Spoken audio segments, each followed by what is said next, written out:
Kahit may magandang karera na sa ibang bansa, ay mas piniling umuwi sa Pilipinas ng ilang magigiting na Pilipinong siyentipiko upang maglingkod sa bayan sa tulong ng Balik Scientists program ng Department of Science and Technology. Alamin ang baon nilang kwento.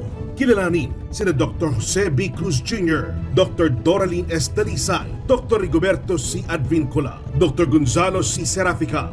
Lahat ng yan at iba pang balita tungkol sa agam at teknolohiya sa bansa. Ngayon ang daang linggo mula mismo kay DOST Secretary Fortunato Boy de la Peña. Pakarutukan lahat ng yan sa DOST Report tuwing Biyernes alas 4 ng hapon sa DOST TV Facebook page at YouTube channel.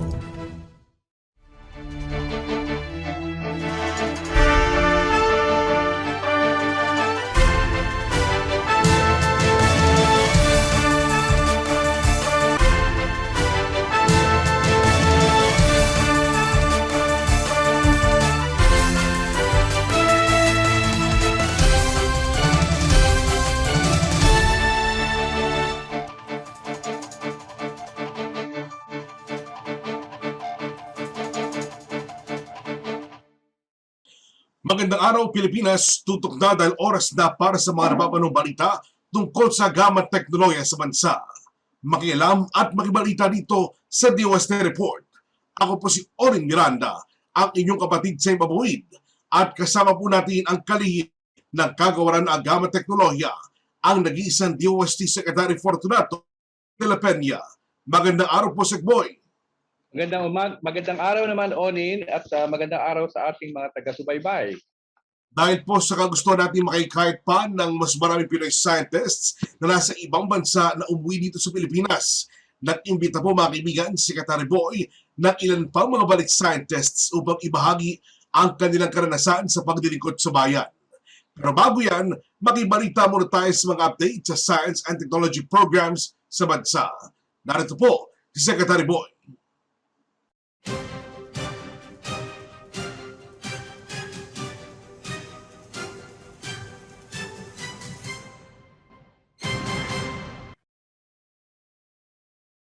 Kagaya ng dati, ang ating pag-report ay magsisimula sa kalusugan at sa kabuhayan. Pagkatapos ay tutuloy tayo sa kaayusan at kinabukasan. Ang una nating i-report dito ay yung ginanap na tinatawag na talakayang heart. Okay? Ito ay regular na talakayan tungkol sa mga health research results and technologies, and the latest one yesterday was devoted to what we call the omics researches. Itong omics, basically ito yung mga genomics, okay, at iba pang omics na tinatawag, ay nakapokus sa pag-aaral natin para ang analysis ng ating pagkakaiba-iba, ang ating ang DNA makeup natin ay iba-iba, ay pwedeng magkaroon ng mga uri ng paggagamot na specific sa profile, genetic profile ng isang tao. Banggitin ko lang yung mga proyekto na binigyan ng update dito sa talakayang heart na ito. Ang una ay ang pag-aaral na isinasagawa sa St. Luke's Medical Center sa Global City na minunuan ni Dr. Jacqueline Dominguez, at ito ay ang title nito ay Familial Aggregation Study of Filipino Frontotemporal Dementia. Ito ang kauna-unahang study for familial aggregation in FTD or familial frontotemporal dementia. At ito ay ang aim nito ay ma-determine ang genetic profile ng frontotemporal dementia in a Filipino family and characterize the clinical imaging and biomarker profile ng isang pamilya. Ang ikalawang proyekto na i-feature at binigyan ng update ay yung proyekto na ang pamagat ay detection and functional characterization of gene mutations in Filipino colorectal cancer patients. No? Ito ay pinangungunahan ni Dr. Reynaldo Garcia na ini-implement sa Philippine Genome Center at sa National Institute for Molecular Biology and Biotechnology.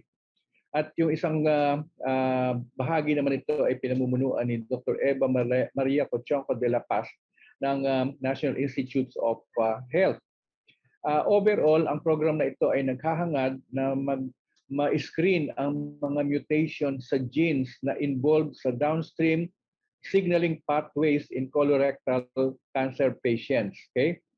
It also aims to conduct functional analysis on novel mutations in order to provide clinically relevant biomarkers that can be transplanted to commercial test kits for predicting drug response to anti-EGFR therapy sa cancer.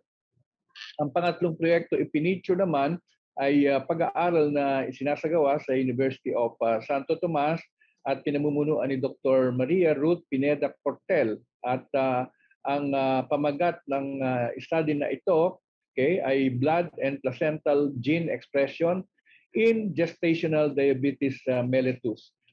Potential identification of early markers. Kasi alam natin na sa kasalukuyan, ang most common measurement to diagnose gestational diabetes mellitus or GDM ay sa pamamagitan ng oral glucose tolerance test. At usually yan ay ginagawa sa third trimester of pregnancy. The time when insulin resistance starts to develop in pregnant women and GDM can be clinically diagnosed. However, itong test na ito ay dinidescribe na laborious, irreproducible, at inconvenient both for the patient and for the laboratory. Kaya naghahanap tayo ngayon ng mga bagong magagamit na biomarkers para sa pag-analyze or pag-diagnose ng gestational diabetes mellitus. Ang pangalawa nating i-report sa kalusugan ay ang pagkakaroon ng stronger ties between the Philippines and Italy in health research, and this is specifically for liver research.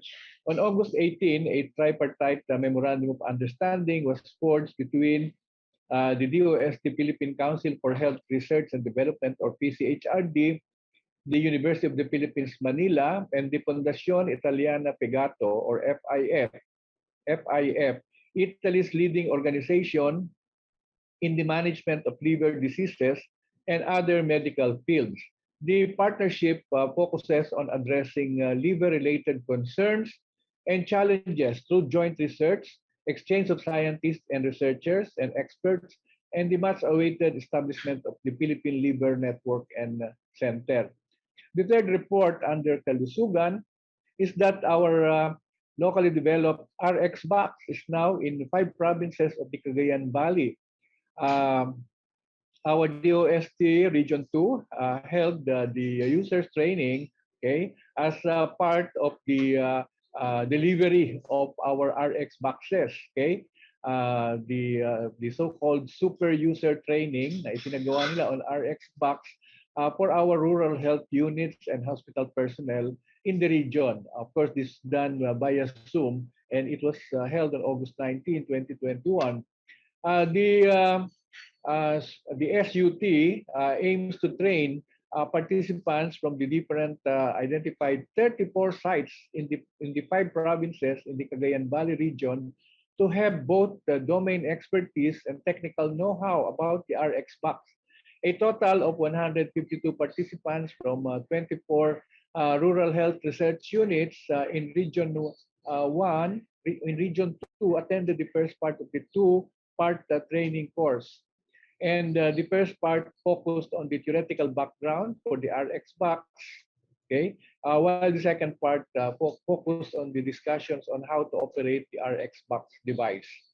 RX box is a telehealth device that is capable of measuring a patient's temperature, blood pressure, heart rate, oxygen saturation, uterine contractions, and electrocardiogram. It is designed for isolated communities in the region and nationwide. This telehealth device is expected to reduce child mortality, improve maternal health, and detect non-communicable diseases. Moreover, the RX box is also used as a telemetry device for patients who are hospitalized with moderate and severe COVID-19 disease.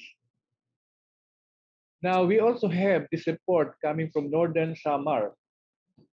Our Northern Samar local government units welcomed the adoption of DOST Food and Nutrition Research Institute products and technologies for nutrition improvement. So the local governments in Northern Samar welcomed the adoption of these various products and technologies, okay, during the 4-day nutrition program management training that was organized by the provincial local government unit of Northern Samar and its partners.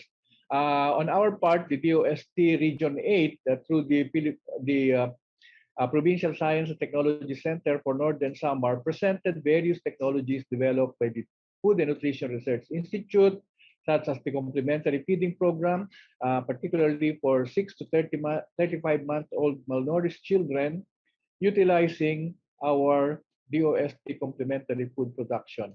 We also introduced the enhanced Nutriban technology, adopted and commercialized by identified beneficiaries, and the DOST package for the improvement of the nutrition of young children, which is called DOST Pinoy. The establishment of an iron-fortified rice processing facility at Lawang in Northern Samar was also presented to address the anemia incidence in the province. Now, the next is a report of the DOST Food and Nutrition Research Institute. They have gone to the streets through their Kalye Counts series, quick nutrition info on popular Filipino street foods. So the DOST FNRI, their Healthy Eating and Lifestyle Program, or HELP Online, actually, which is administered by the Life Stage Nutrition section of the Nutrition and Food Research and Development Division of FNRI, developed and copyright protected 9 information, education, and communication materials entitled Kalye Counts, Quick Nutrition Information on Popular Filipino Street Foods. These information and education and communication materials were developed to promote nutrition awareness about the calories and the nutrient content of select street foods and beverages to help consumers make an informed decision when they opt to eat these kinds of food items. The media, such as Manila Bulletin and GMA's Balik Scientists, have cited select information found in the Kalye Counts posters recently. All 9 posters can be downloaded for free from IFNRI's Help Online website.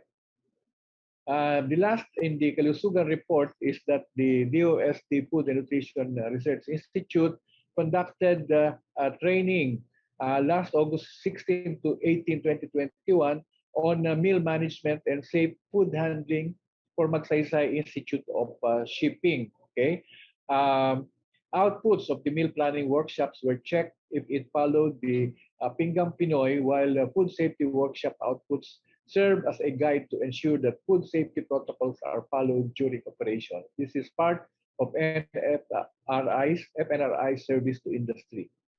Now, we go to Kabuhayan reports. The first one here is that the DOST Central Luzon, or DOST Region 3, is now introducing floating cascades farming in Patambangan, Nueva Ecija. The DOST Region 3, through its Nueva Ecija Provincial Office, in cooperation with the Bureau of Fisheries and Aquatic Resources, or BIFAR, and the Central Luzon State University, or CLSU, in cooperation also with the local government unit of Pantabangan, will provide floating fish cages to members of the Conversion Vegetable and Corn Growers Association and fisher folks. They are residing in Barangay Conversion in Pantabangan. Through this assistance, the association will be able to practice fish farming that could potentially increase their catch by 50 to 100%. Later on, once the volume of fish has already increased and can be sustained, a processing facility will also be established so that they can produce dried fish products such as tilading or tilapiang daing. And of course, tilapia is the dominant species caught in the lake, aside from bia and tawilis.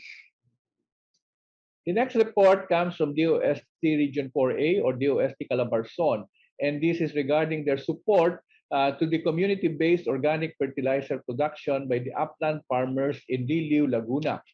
DOST Calabarzon facilitated the delivery of equipment for the Liliu Upland Farmers Marketing Cooperative or LUFAMCO. This was done last August 6, 2021 under the community-based project entitled Commercializing the Production of Organic Fertilizers and the Establishment of Agritourism Hub for LUFAMCO. This is one of the interventions of DOST Picard in their project entitled Community Empowerment Through Science and Technology or CES for community-based forest management sites. The next report comes from the DOST Philippine Textile Research Institute or DOST PTRI. The DOST Philippine Textile Research Institute signed a memorandum of agreement with a company, Villa Socorro Farms or VSF, last August 17, 2021. The institute actually is expanding the application of natural textile fibers to include outdoor and indoor cementitious and form works through their program called Co-Build Text Program.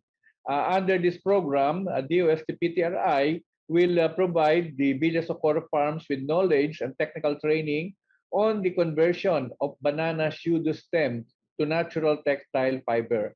BSF, on the other hand, will process and make available to DOST PTRI the banana fibers in the conduct of the Co-Build Text project. With DOST PTRI and the Villa Socorro Farms partnership, all the banana trunks that are left to rot in the farm will now be utilized for textile manufacturing. Ito yung saba banana, no? The next item under kabuhayan is the partnership entered into by the DOST Industrial Technology Development Institute, DOST Region 7, with the Rockland Farms for the establishment of an integrated coconut sap processing facility in Negros Oriental.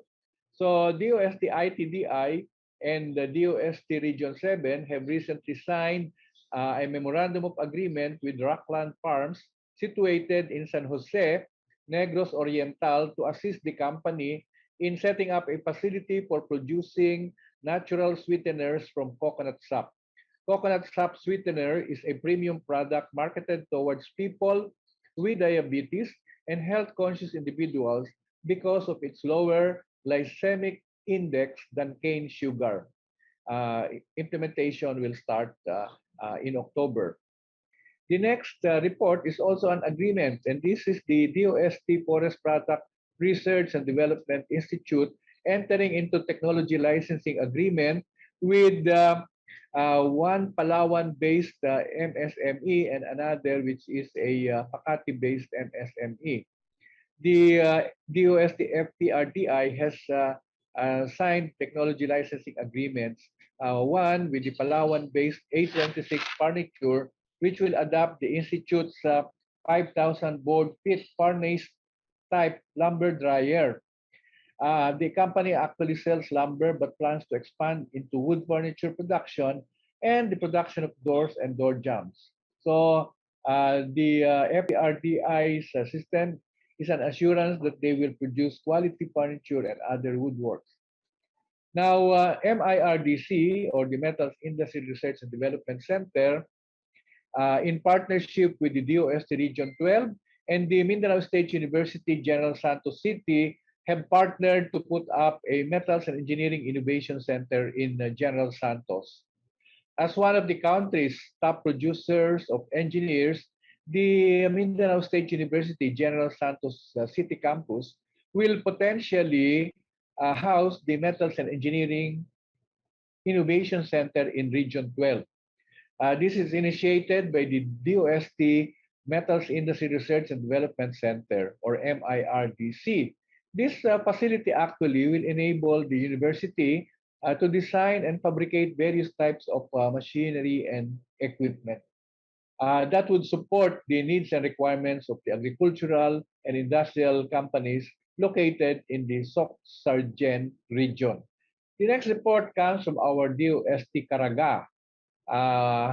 And this is their initiative to invest, okay, a sizable amount, 5 million pesos, for maker space facilities in 5 provinces.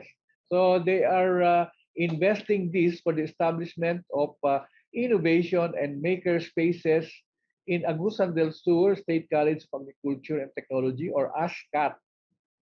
On August 4, 2021, the first batch of equipment was already delivered to ASCAT, which included 3D printers and filaments, related supplies, and printed circuit board 3D printers with accessories and consumables, among others.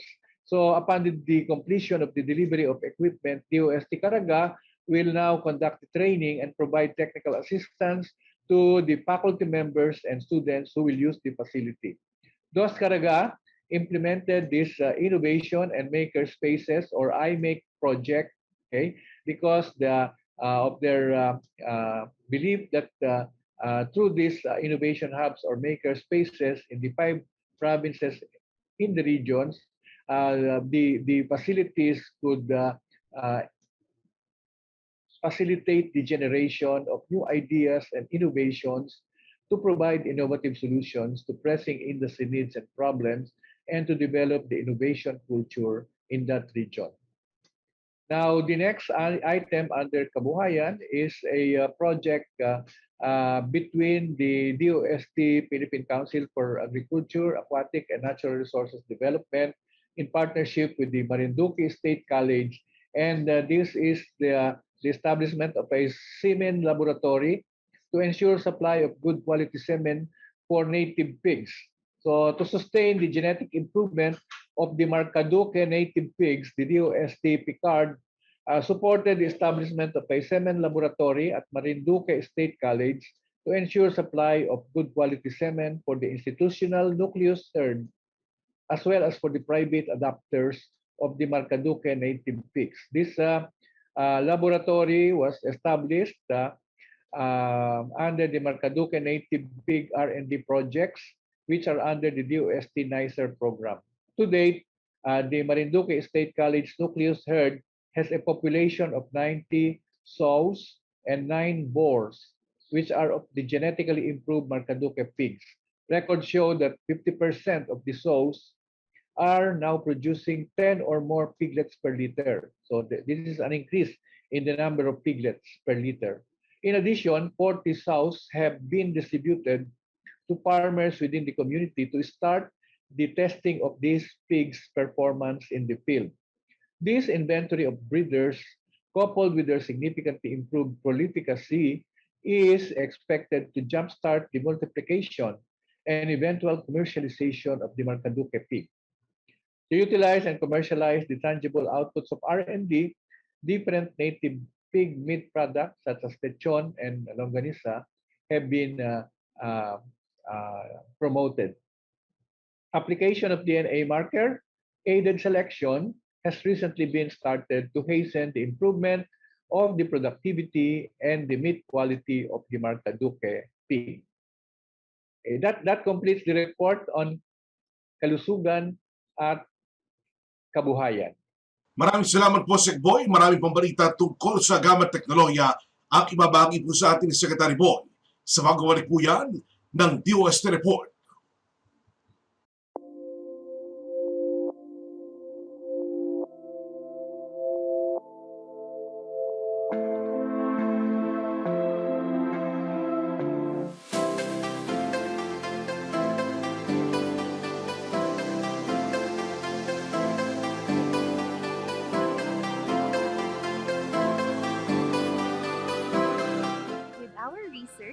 We can turn these floods into a source of life for many Filipino communities.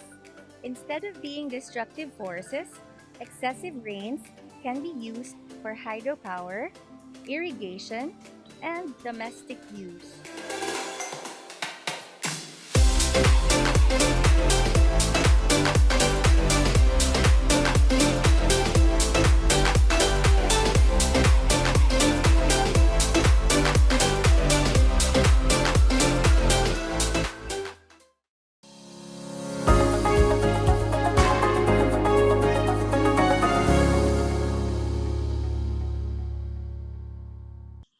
para sa pagpapatuloy ng ikalawang bahagi ng DOST report. Narito pong muli si Secretary Boy. Salamat, Onin. Sa kaayusan naman, ang unang report dito ay ang partnership ng DOST PHIVOLCS with the Taiwan regarding the Geohazard Research and Mitigation program.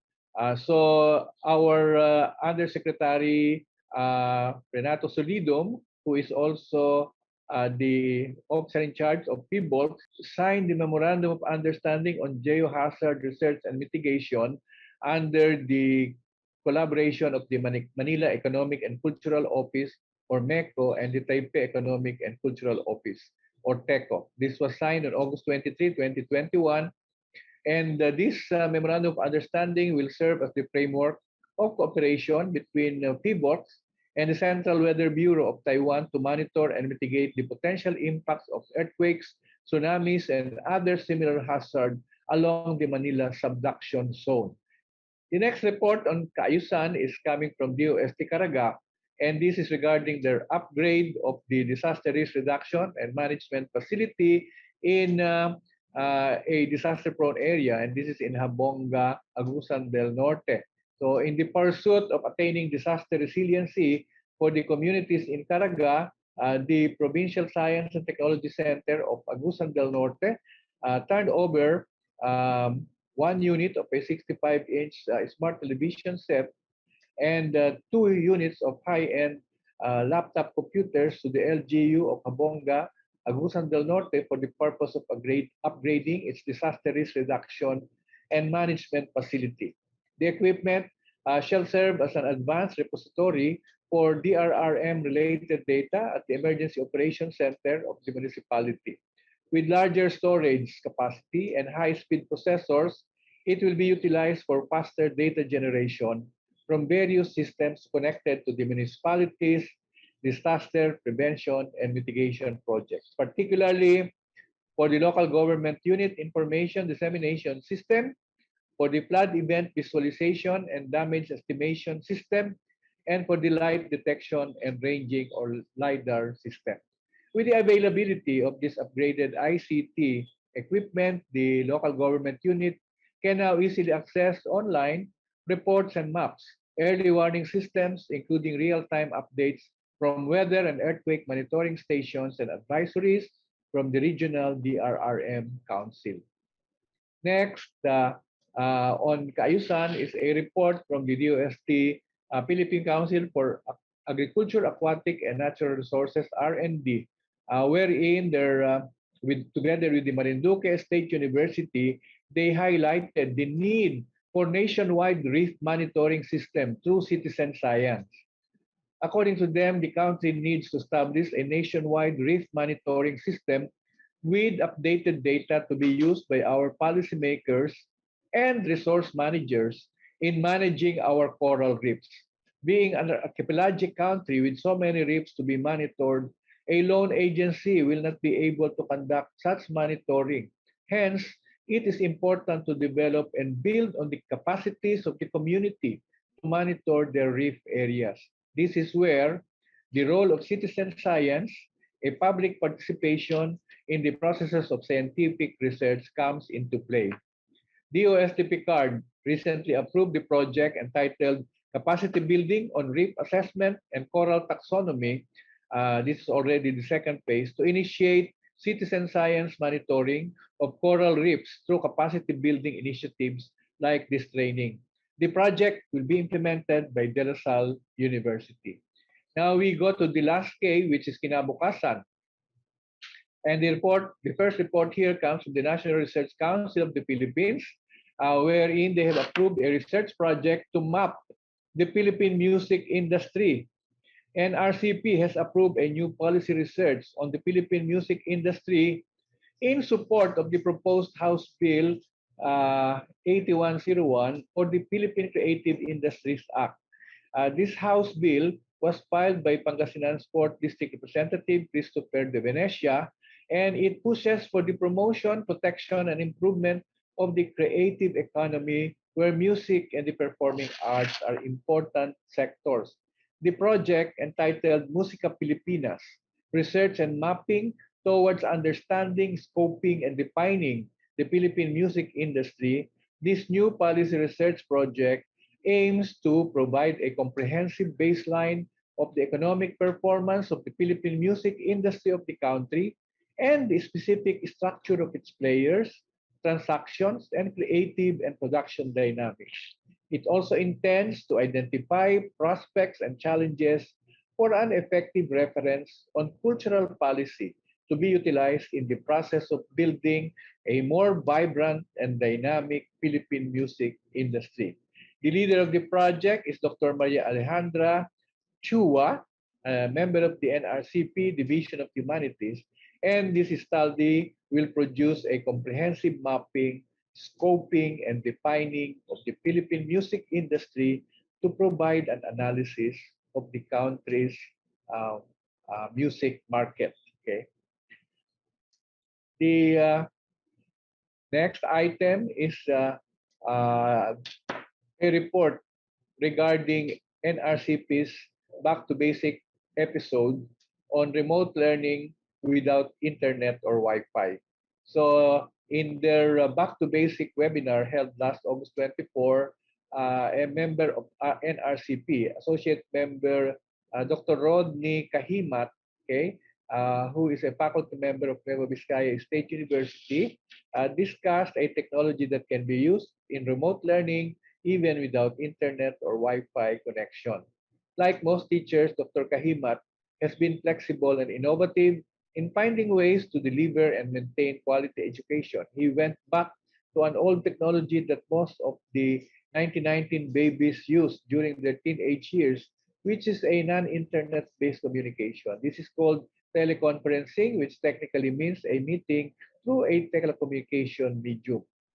The B2B episode number 3, aptly entitled Remote Learning Without Internet, Is It Possible?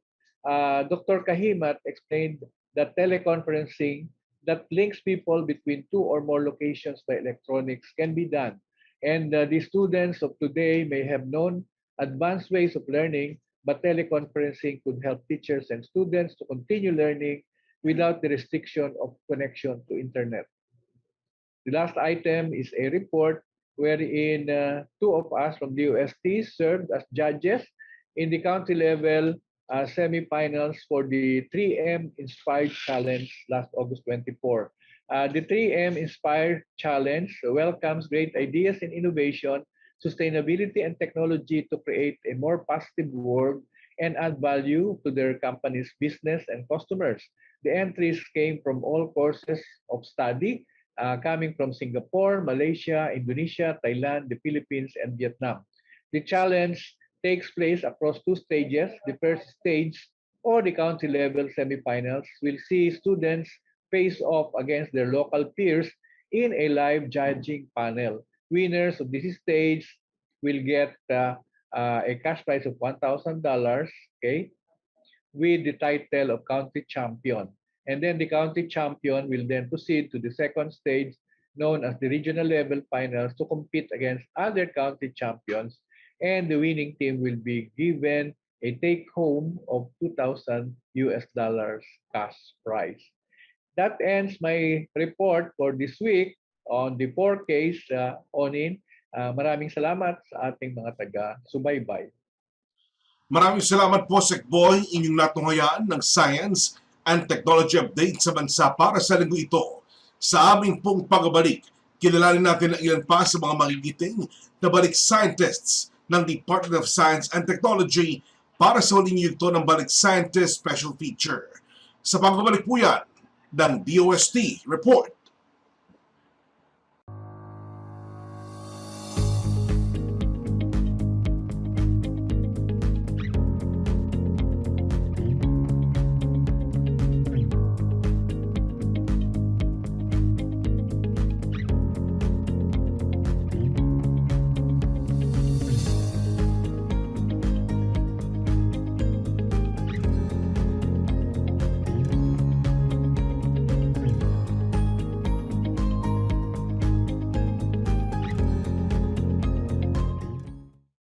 Kayo po'y nakatutok sa DOST Report Sa parte pong ito ng programa ay ating pagkapatuloy ang panayam sa ilang mga Balik Scientists na naimbitahan ni Sec Boy para magbahagi ng kanilang karanasan sa ating ngayong hapon ito. Makasama po natin ang mga Balik Scientists na sina Dr. Jose B. Cruz Jr., Consultant, Quality Assurance and Engineering, Computing and Technology Education, 2008, 2009, 2010 Balik Scientist. Dr. Doraline S. Dalisay, Director, Center for Chemical Biology and Biotechnology, University of San Agustin, Iloilo, 2015 Balik Scientist. Dr. Rigoberto C. Advincula, Governor's Chair, Oak Ridge National Laboratory, Center for Nanophase Materials and Sciences and University of Tennessee, Department of Chemical and Biomolecular Engineering, 2009 Balik Scientist. Dr. Gonzalo C. Serafica, President, Center for Integrated STEM Education, a UNILA Foundation, Technology Commercialization and Intellectual Property Consultant, UP System and DSSU, 2013 Balik Scientist. Simulan na natin ang ating kwentuhan. Kumustahin natin si Dr. Jose Cruz. Magandang araw sa iyo, Dr. Cruz. Magandang araw po sa kanilang lahat. Kilalanin po natin si Dr. Cruz. Siya po'y BS sa larangan ng Electrical Engineering. Nagtapos siya ng BS in Electrical Engineering bilang isang summa cum laude sa UP Diliman at nakakuha ng highest grade sa board examination for Assistant Electrical Engineers noong August 1953. Nagtapos siya ng kanyang master's degree sa Massachusetts Institute of Technology at PhD sa University of Illinois sa Urbana-Champaign kung saan siya naging instructor at Professor Emeritus. Professor Emeritus din si Dr. Cruz sa University of California at sa Ohio State University. 3 beses siya naging awardee ng Balik Scientist Program. Una, noong 2008 kung saan nagbahagi siya ng kanyang kaalaman at kakayahan sa Foundation for Engineering Education Development Incorporated. At noong 2009 sa Mapua Institute of Technology. Pangatlo, noong 2010 sa Ateneo de Manila University kung saan siya ay nag-repatriate bilang Balik Scientist. Sa kasalukuyan, si Dr. Cruz ay consultant ng Quality Assurance and Engineering, Computing and Technology Education. Napakaganda ng iyong naging career sa ibang bansa, Dr. Cruz. Ano naman ang nakahikayat sa iyo na bumalik sa Pilipinas? Nung pumunta ako dyan as long-term Balik Scientist, meron na akong previous short-term Balik Scientist and these things. So, I think the first one, Mapua hosted me, but I was working with the Philippine Technological Council of the Philippines. That is an association of all the engineering societies.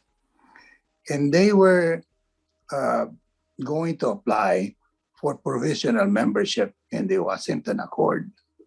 So I helped them develop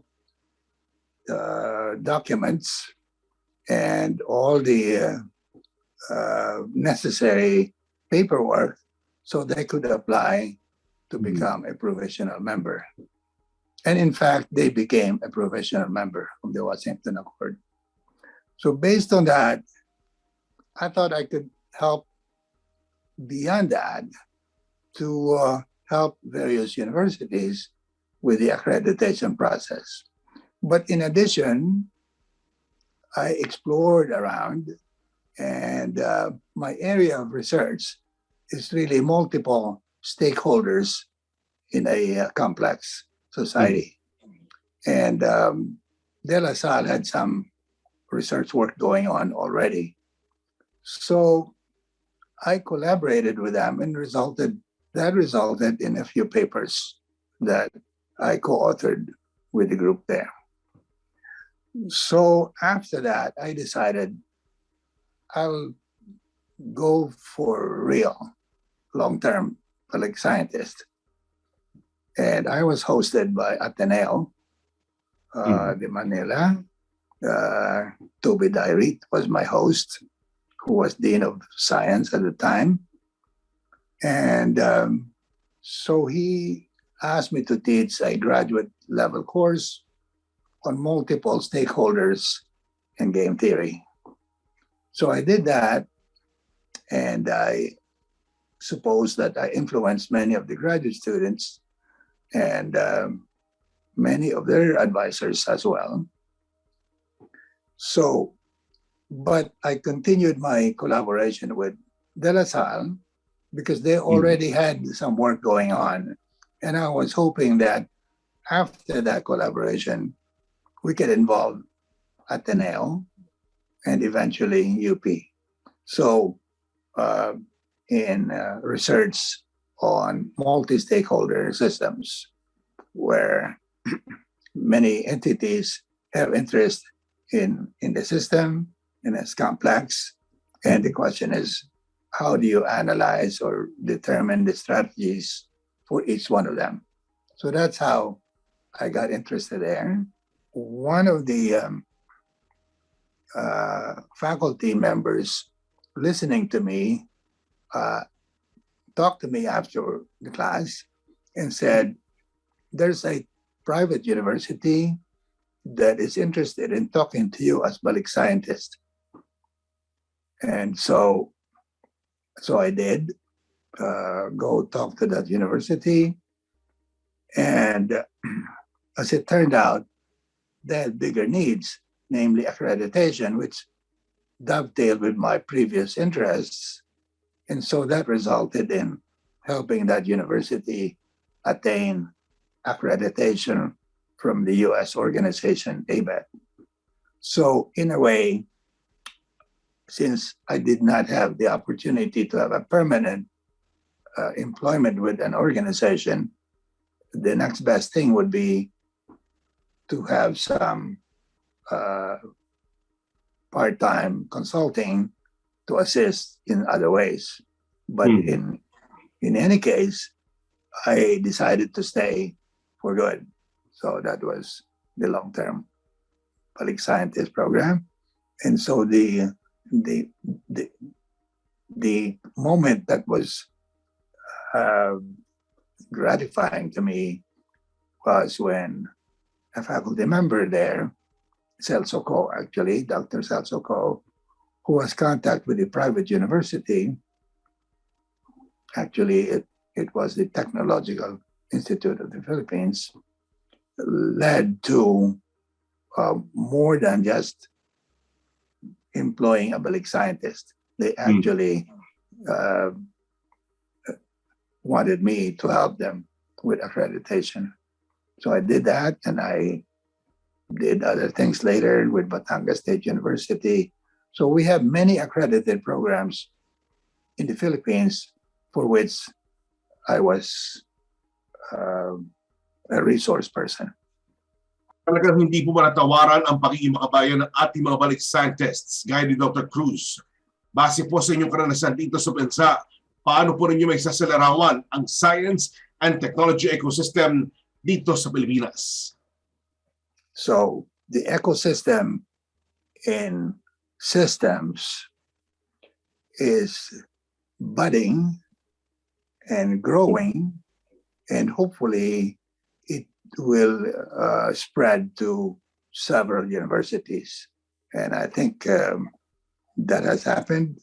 And in the meantime, I have collaborated with students and faculty to write papers on COVID-19 now, because this is the current problem we face today. Ang tanong ko naman, paano kayo nakapag-ambag sa patuloy na pag-unlad ng science and technology ecosystem dito sa Pilipinas?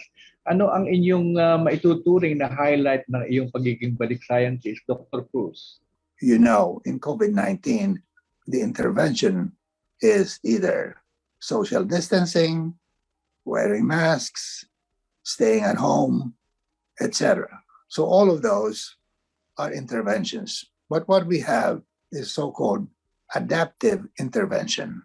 And that adaptive intervention makes it modulates the intervention depending on what we see regarding the filling up of hospital beds and things like that. Actually, this work arose from a graduate course that I taught at Batangas State University and on electronic systems. And the way I taught it, we would learn the theory through a project.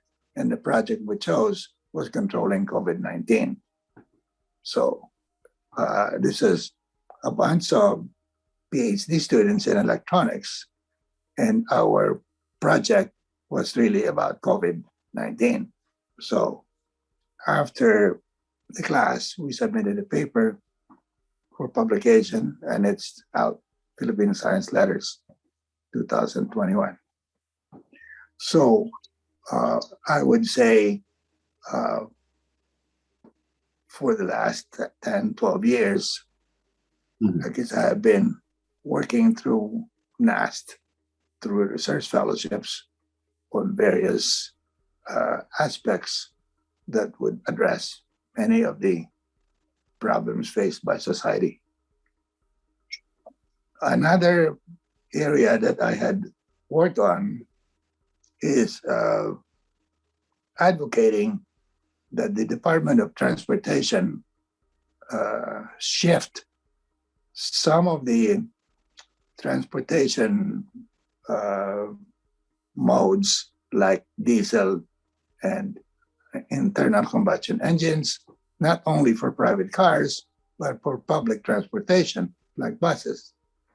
Maraming salamat po, Dr. Cruz, sa inyong pagbabahagi sa amin ng inyong karanasan bilang isang balik scientist. Dumako naman tayo sa susunod nating panauhin, si Dr. Darlene Dalizay. Magandang araw po, Dr.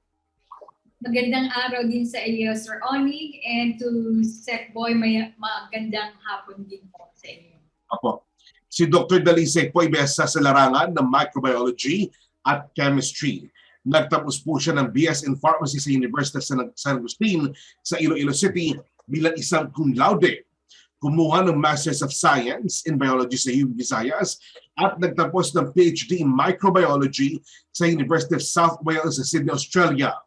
Siya rin po ay nagtapos ng kanyang postdoctoral na Marine Natural Products Chemistry sa University of California, San Diego. Si Dr. Dalizay po nag-isang assistant research professor sa Institute of Biological Chemistry sa Washington State University.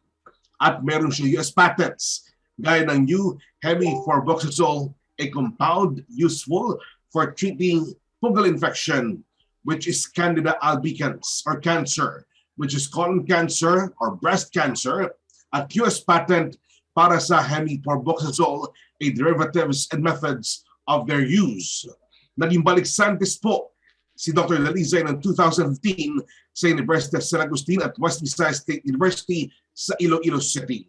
Siya po ay pinarangalan ng NRCP Achievement Award in Pharmaceutical Sciences Division, Most Outstanding Professional in the Field of Pharmacy ng Philippine Regulatory Commission at Best Mentor Award for Health Research ng PCHRD noong 2019. Siya po ang kasalukuyang direktor ng Center for Chemical Biology and Biotechnology at academic supervisor and professor ng Department of Biology sa University of San Agustin, Iloilo. Dr. Dalizay, sa iyo naman po, ano po ang nakahikayat sa inyo na magbalik dito sa ating bansa? So magandang tanong po yan. So we have had a promising independent academic careers in the United States, which was substantiated by reasonable compensation and all the comforts you could have. But there was a big void. No? May kulang sa aming service doon. So our mission is to serve as professionals. But the service na ini-impart namin sa US is not very fulfilling. Therefore, putting our best and efforts to help the country that is not ours and serve the people who are not Filipinos is not gratifying at all. So in 2013, si Dr. Saludes, who is also a DOST Balik Scientist, who is my personal and professional partner, went for a vacation in Iloilo City. Hindi po kami nakapagbakasyon for the last 10 years dahil nga we're busy with our training at saka yung early career namin ay nagsisimula. So, but we witnessed, during that vacation, we witnessed that the academic and research environment we left 15 years ago was not moved on to its fullest potential because of a lack of experts and competent leaders. So we gave a research talk to faculty members and students, and there we saw that these students and faculty members are eager to learn and gain more knowledge. However, there was a real shortage of expertise. Kulang na kulang, especially sa probinsya. There's an absence of mentorship and leadership. And that realization became our passion to filling in that gap. And it was the void that we are looking for. So when we back to the US, and we spent a lot of thinking about that experience and planning to move back, dahil it will be a big decision. However, when our colleagues knew about our plans, they were very, very concerned that we could not do science or even research in the Philippines. Sabi nga ng isang colleague ko, "You are crazy, Dorleen. Why do you have to leave US? US has a lot to offer you, and you have also a lot to offer the US. So why go back to the Philippines?" So, but in spring of 2015, we gave up our career in the US and moved to the University of San Agustin, which is also called USA, but this time in the Philippines, as the DOST Balik Scientists. It has been 6 years, and the positive impact of our service to the Philippines and the Filipinos, particularly dito sa probinsya, the countryside, is one thing that money can't buy. So coming home for good as the OST Balik Scientists was the best professional decision that we ever had. So yun po yung reason kung bakit kami umuwi. So thank you. Nakaka-inspire, Dr. Doralyn. Base naman sa iyong naging karanasan dito sa Pilipinas, ano ang masasabi mong bihin nating frank assessment ng ating science and technology ecosystem dito? So, nang dumating kami sa noong 2015 dito, yung S&T ecosystem sa Philippines was NCR-centric. There was not a lot of research and development going on sa province. No? Therefore, the accessibility of young researchers for training to maximize their potential and to advance their skills to higher performance levels, it's limited. And it is not very reassuring at all. For example, nang dumating kami dito sa University of San Agustin, yung pinaka-advanced na instrument yung nandun sa lab na pinigay sa amin is analytical balance and rotary evaporator. So how can you do research when you do not have these tools? That's why I told Dr. Saludes that I have to go back in the US after 6 months. So sabi niya, let's give it another year. If yung research will not take off, then we will make another plan.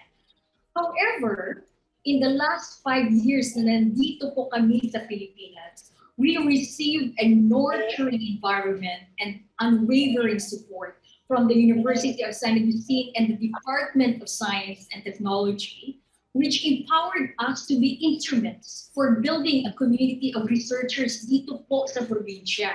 Dahil wala po tayong mga talents dito when it comes to research. So kailangan ng mga instruments, and yun po yung aming mga mission.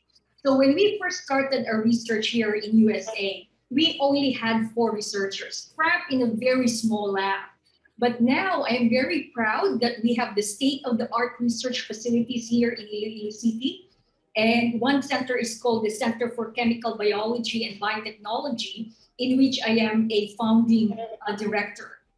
Now the center have a total of 28 young researchers. So we provide one-on-one mentoring and training for research, guiding them, leading them, and empowering them to do their best in research. And yung training po na binibigay namin is very realistic, from the hard skills to soft skills. And the most important thing is we teach the integrity in scientific research. Dahil yan po yung pinaka-importante. So their accomplishments include publication in high-impact journals. Meron din silang patents, utility models. They win international and national awards. And for example, one of my RAs, si Edna Sabido, she recently received her MS Biology degree. She published 5 papers in high-impact journals. So 3 out of 5 are first authorship. and she also co-authored 2 patents. So without the funding and support of DOST, hindi po ito mangyayari. And so now we are building more researchers. Kaya nga sabi ng mga colleagues ko doon sa States, you have moved mountains there. We thought Philippines cannot do this kind of research, but then here are your publication, and you have added more knowledge in drug discovery, and yan po yung nakakataba ng puso. Yung pag-mentor and pag-train sa next generation po ng mga scientists, yan po yung contribution namin dito sa probinsya. Okay. Dr. Dalisay, sa paanong paraan naman po kayo nakapag-aambag para sa patuloy na paglago ng ating SNT ecosystem, at maaari nyo rin maibahagi sa amin ang highlight ng inyong karanasan bilang isang balik scientist? So yung highlight ng aking pagbalik scientist dito is yung makakontribute ako not only sa university namin, but sa the countryside, sa province, Region 6. No? So ngayon yung Region 6 ay kilala na isang emerging leader sa drug discovery. Yun nga dahil yan yung ginagawa namin dito sa center. And we have not only served the Region 6, but we have expanded our services in other regions, Region 7 and Region 8, wherein we also have some collaborations going on. And so we also have mga interns na pumupunta po dito sa aming lab para po mag-train sa drug discovery, both on the chemistry side and the biology side. So yan po yung mga highlights that I've shared while dito po ako na I'm in the state ng DOST Balik Scientists. Okay.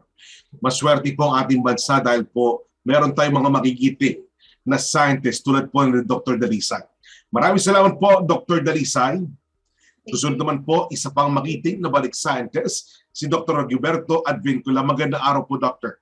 Magandang araw sa iyo, Onin, and kay Secretary Boy, ganun din sa ating mga kapwa balik scientists, sa lahat ng mga nakakapanood ngayon. Si Dr. Rigoberto Advincula ay biyasa sa larangan ng chemistry.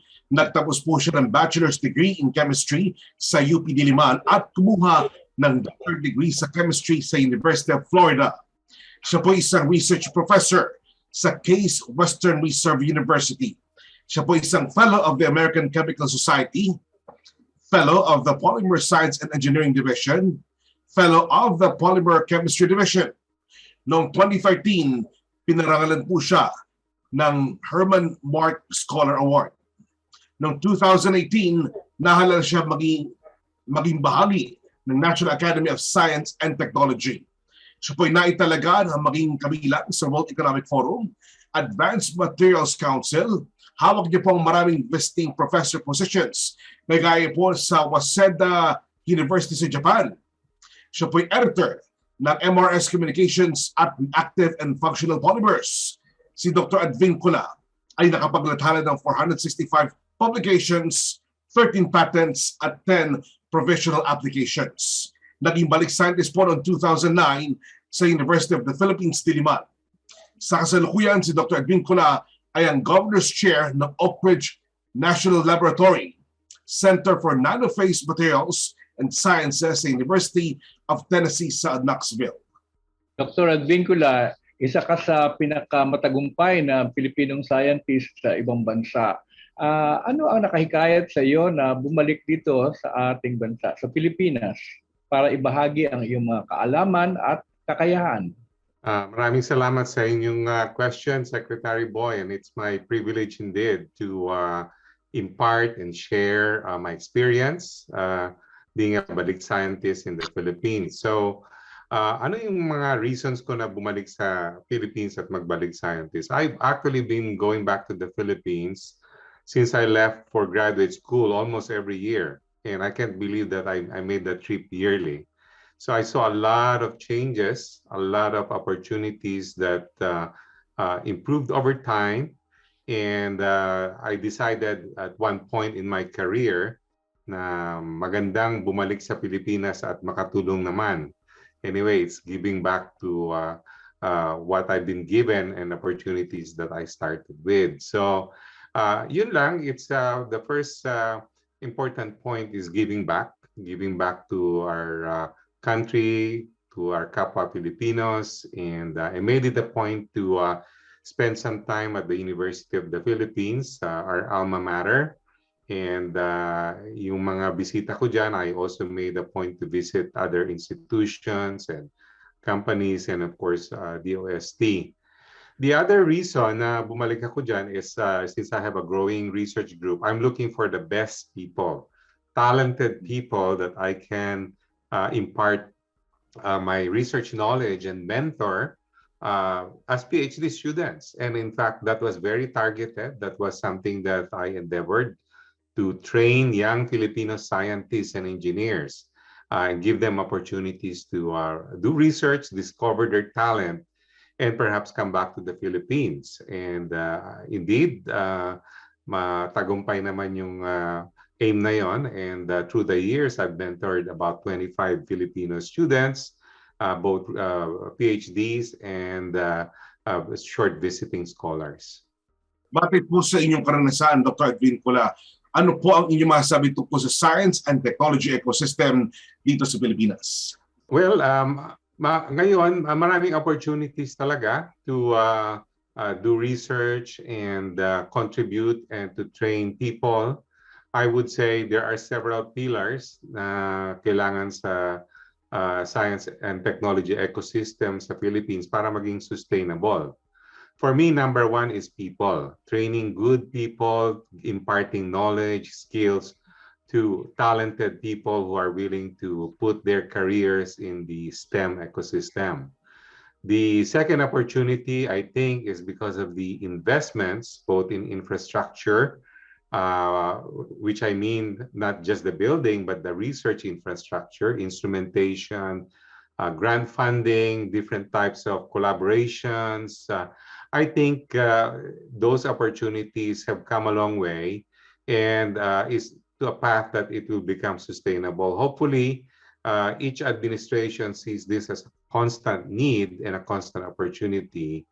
Na it will just progress and made the Philippines count as a industrializing country with a big investment and path towards establishing its own S&T prowess or resources that can contribute to making the Philippines a first world country.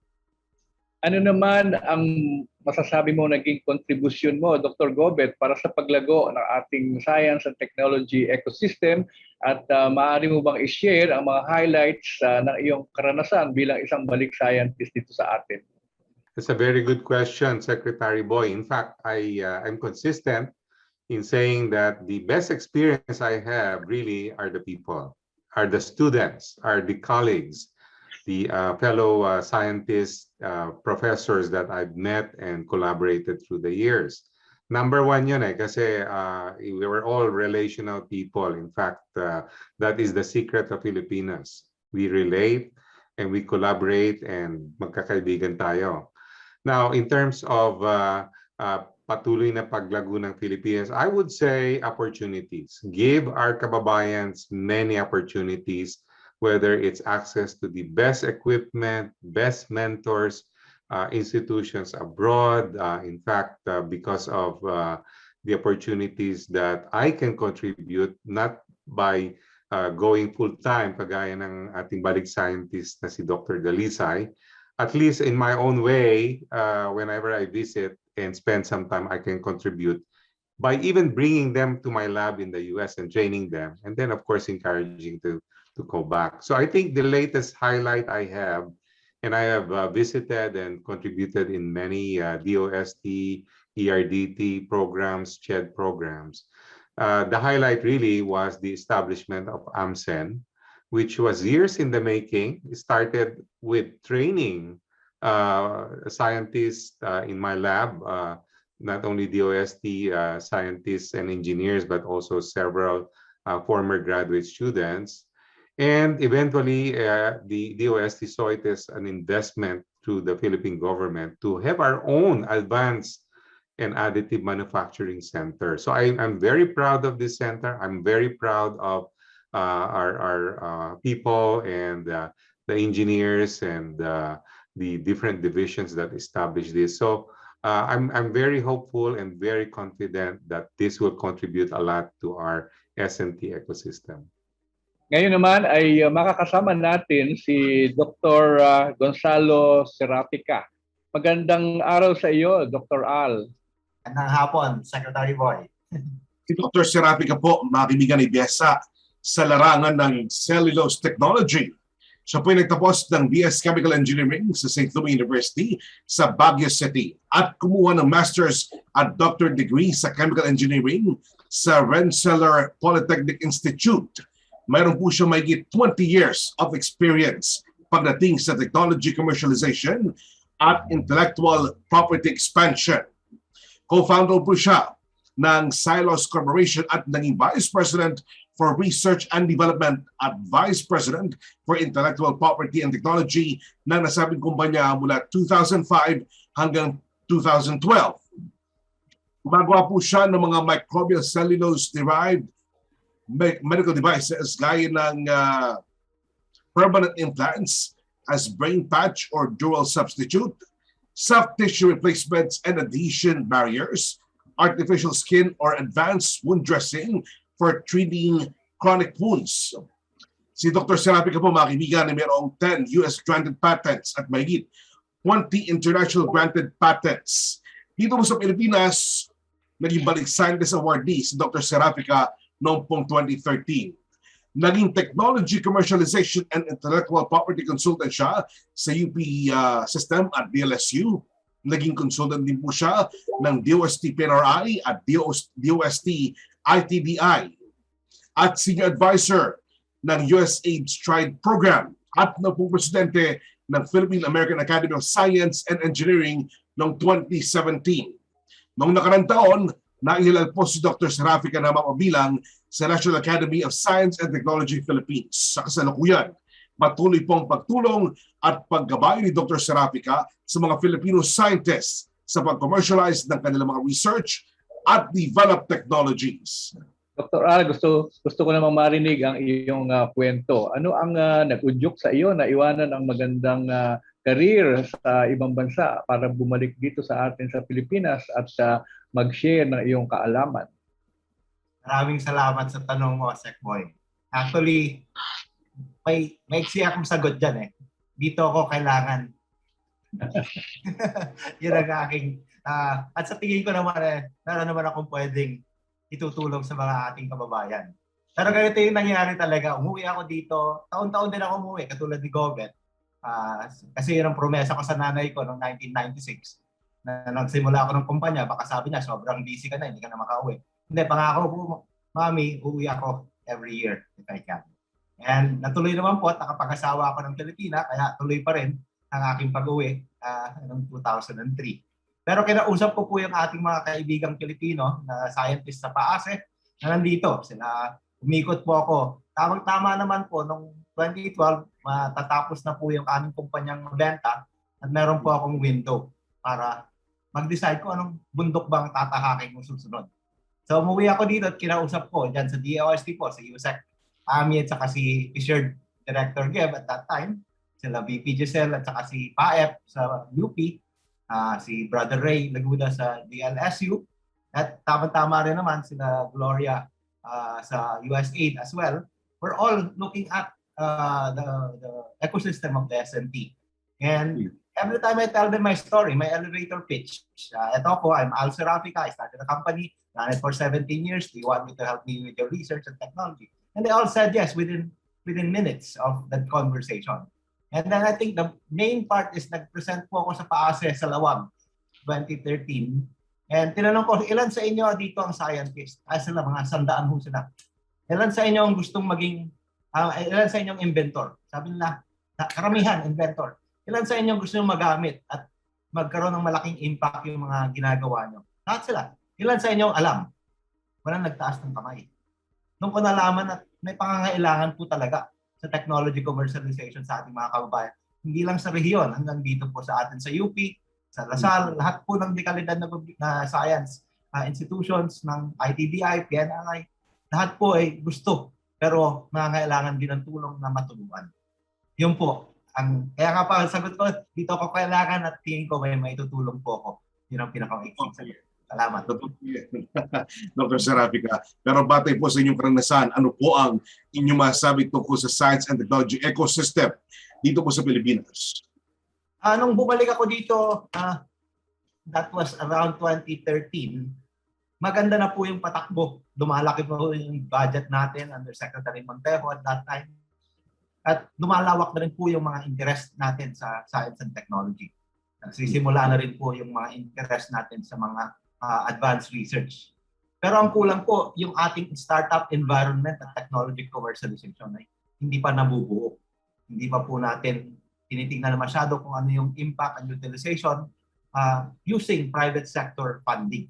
And that's when I saw na marami pang pangailangan. Pero fast forward, 7 years later, napakaganda na po ng ating environment. 1,000 startups. Ando na tayo.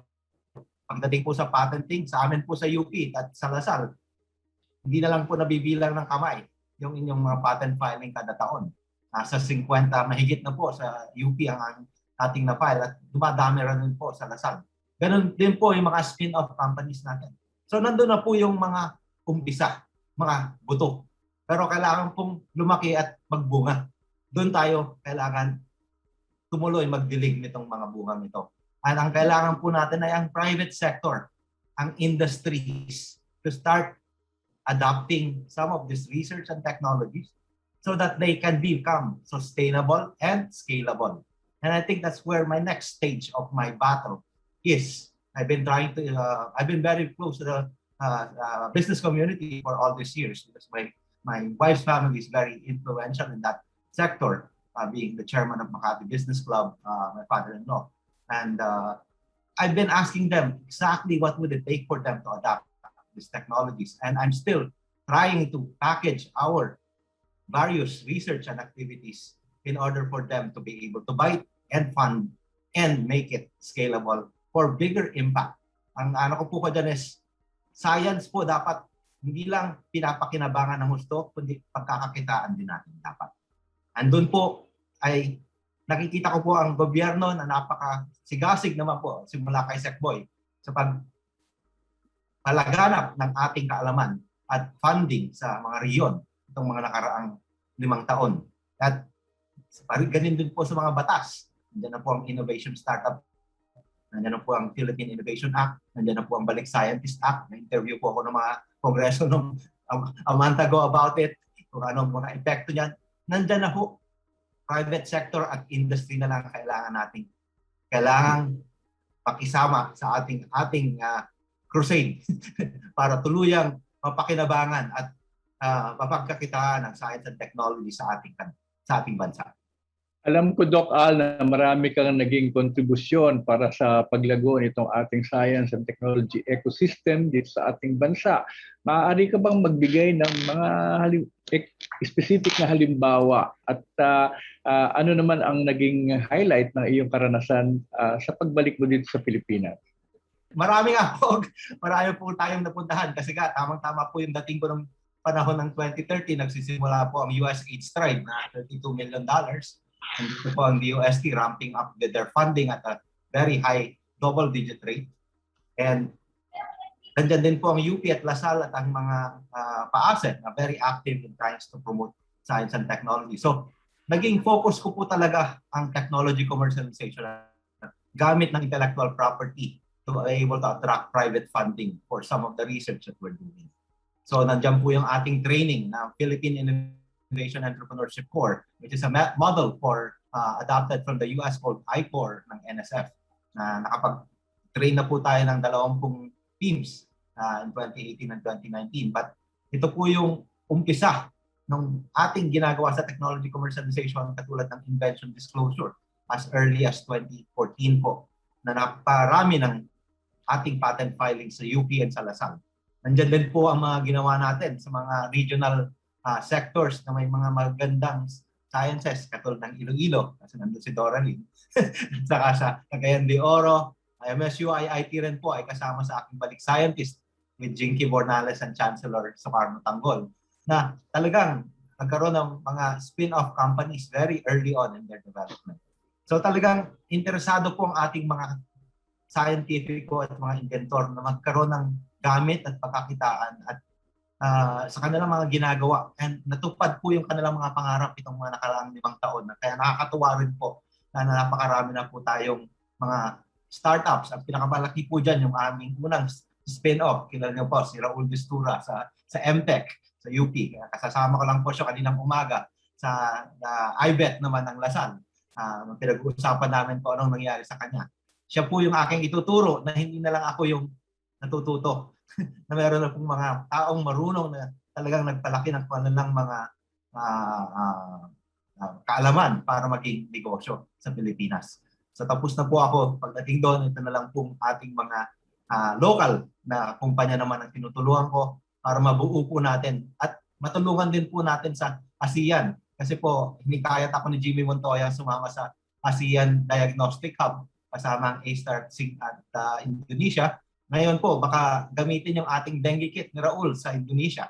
So mga ganun pong mga connection on a higher level at pati so business community and sa gobyerno rin po kung gusto mo pong makatulong sa ating mga batas at mga connection para talagang mabuo po yung impact ng science and technology para masugpo po yung poverty at talagang mag-create equitable po ang ating bayan na hire ng maraming scientists katulad po ng na-experience ko sa Amerika at sa Europe ng mga kasama kong investors. Gusto ko, ang dream ko po, magkaroon tayo ng sariling La Jolla in San Diego or Beltway in Boston where I worked in 1993, 27 years ago. Doon ako nagtatrabaho po sa Boston. Gusto ko po mangyari sa atin yun dito ng mga high-tech industries with high-tech capable individuals na trinain ni Gobet at ni Doralyn para po magkaroon ng sustainability yung kanilang mga research at maging produkto po. Ma-translate po yung research into products for more impact and financial and economic benefit. Salamat po. Maraming salamat po, Dr. Gonzalo Serapica. At sa iba pa natin mga panauhin, sila Dr. Seth Cruz, Dr. Rigoberto Advincula at Dr. Doralyn Dalisay. Sa mga nagnanais po mag-inquire tungkol sa Balik Scientists program ng DOST, bisitahin lamang po ang kanilang website, bsp.dost.gov.ph o ang kanilang Facebook page, fb.com/balikscientists. Secretary Boy, baka may nais pa kayong ipabatid sa ating mga panauhin at mga taga-subaybay. Una sa lahat, ang aking taus-pusong pasasalamat kila Dr. Joe Cruz, kay Dr. Doralyn, kay Dr. Gobet Advincula at kay Dr. Al Serapica sa kanilang pagpapaunlak dito sa ating invitation for an interview. Alam kong maraming mai-inspire pag narinig nila ito. At ang masasabi ko lang una-una, ang ating mga balik scientists ay hindi naman tumutulong lamang in terms of shall we say, assisting and advising yung ating mga researchers dito na gumagawa ng mga proyekto, kung hindi talagang o kaya naman ay nagko-conduct ng mga training o tumutulong gumawa ng mga research plans or strategies, ang maganda ay marami sa kanila ang nakatulong na magtayo ng mga institusyon, okay? Na talagang malaki ang naitutulong sa atin. Katulad ng mga pinagtulungang itayo nila Dr. Doralyn at Dalisay at Dr. Saludes sa University of San Agustin na mga research centers, yung malaking role ni Dr. Gobet Advincula dito sa pagkakatayo natin ng Advanced Manufacturing Center or AMCEN. At kahit sa Bataan nga, tinulungan din niya yung Bataan Peninsula State University. At si Doc Al naman ay malaki ang naitulong niya para dito sa mga advocacy at programa para sa commercialization ng ating mga research and development outputs. Of course, si Dr. Joe Cruz ay malaki ang nagiging role niya sa pag-advise as consultant dito sa ating education system sa STEM. Now, ang nakita ko din itong mga naitulong nila na ito at talaga namang matatrace natin itong mga ito sa tulong ng mga Balik Scientists, yung mga institusyon na yan na tumulong makadevelop ng mga tao, ng ituro kung ano yung tamang mga facilities na ating dapat ilagay, ay palagay ko ay isang dahilan kaya pinuna tayo, or shall we say siningle out ng UNCTAD doon sa kanilang latest report nung sabihin nila na ang Pilipinas ay pumangalawa lang sa India among those countries that overperformed, okay? Kung ang pagbabasihan ay ang ating GDP. Kasi ang GDP natin mababa, no, per capita. Pero kung titingnan daw yung ating naging performance in terms of readiness to frontier technologies, ang ating ranking ay 57 ranks higher than what is expected on the basis of our level of GDP. Ang tumalo lang sa atin ay India. They were 65 ranks higher. Tayo naman ay 57 ranks higher. Ganon din doon sa ating Global Innovation Index rankings. Now, ang isang obserbasyon ko, makikita natin sa ating mga Balik Scientists, bagamat ngayon masasabi natin ano tawag dito, hindi na sila probinsyano, no? Pero marami sa kanila ay nanggaling din sa probinsya, no? So sila Dr. Doralyn ay galing sa Iloilo, doon sila nagtapos. Si Doc Al ay sa norte naman, tapos yun sa St. Louis. Of course, sila Gobet at sila Joe Cruz ay dito na sa Quezon City, nagsipagtapos sa UP Diliman. Pero ang masasabi ko, marami rin sa ating Balik Scientists ang nanggagaling sa ibang lugar, rehiyon dito sa atin sa Pilipinas. Kasi pagdating naman nila sa abroad, ay doon talaga sila nag-shine. Ano? Now, ang isa pa sigurong aking mababanggit dito ay yung bukod sa inyong mga tinutulungan dito sa Pilipinas, siguro ang ating mga Balik Scientists ay makakahikayat pa rin ng iba pang mga eksperto sa abroad na katulad ninyo ay bumalik din dito at mag-share at mag-contribute. Yan lang siguro ang aking masasabi, at talaga namang with the 4 episodes on Balik Scientists that we have done this month of August ay nakaka-inspire. So, kinakatuwa ko, nakakatanggap din ako ng mga email messages na galing sa abroad, mga Pilipino, na sinasabi sa akin na sila ay nai-inspire at natatouch dun sa mga nadidinig nilang mga sharing at interview natin sa ating mga Balik Scientists. So, muli, maraming salamat sa ating mga naging panauhin ngayon. Maraming po salamat, Sec Boy, sa aming pong pagbalik sasagutin ni Sec Boy at ng ating mga panauhin. Ang tanong ng bayan, wag po kayo alis. Magbabalik pa ang DOST Report.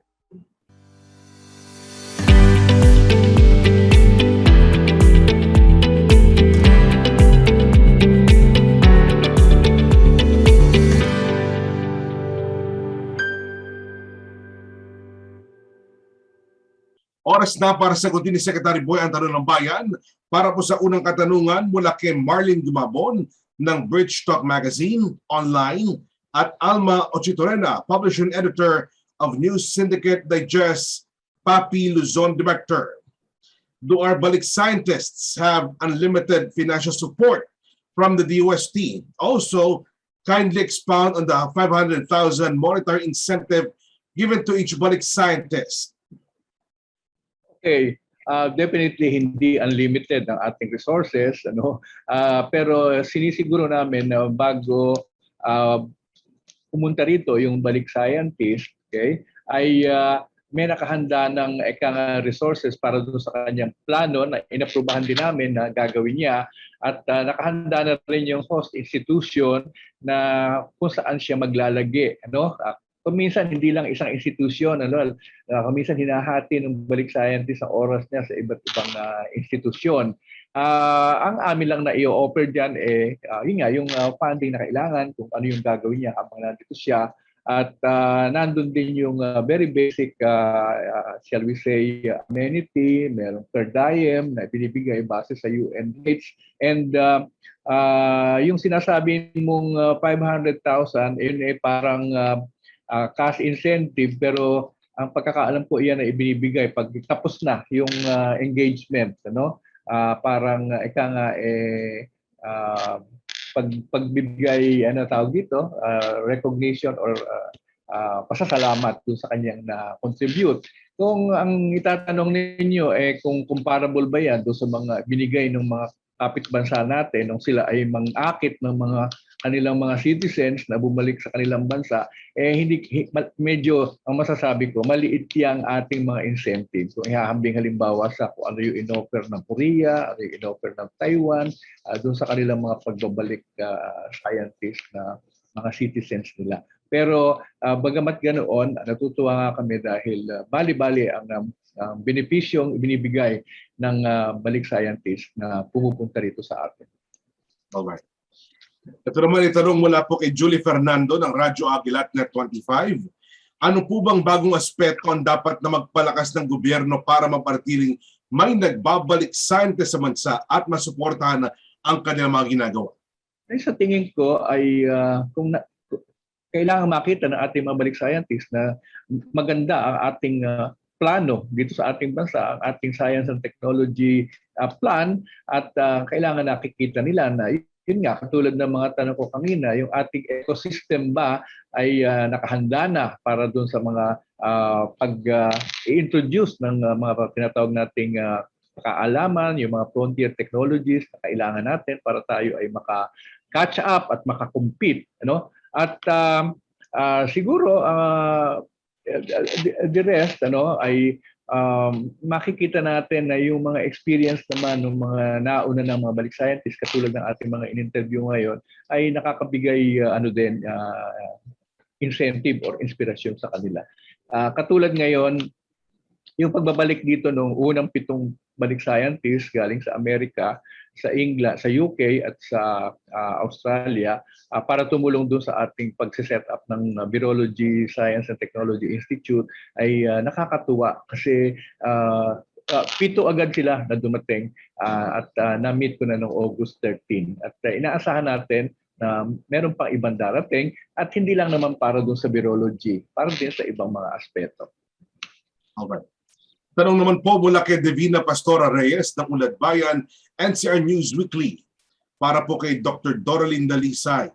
Mula po nang bumalik kayo sa Pilipinas bilang BS, may mga namimiss po ba kayo sa inyong inalisang mga bansa?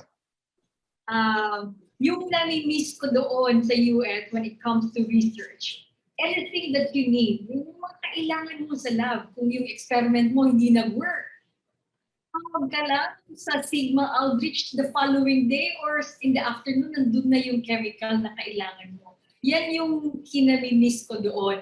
But you know what? Nang bumalik kami dito, yung adjustment, grabe yung adjustment na na-experience namin. Ang tagal. No? Ang tagal.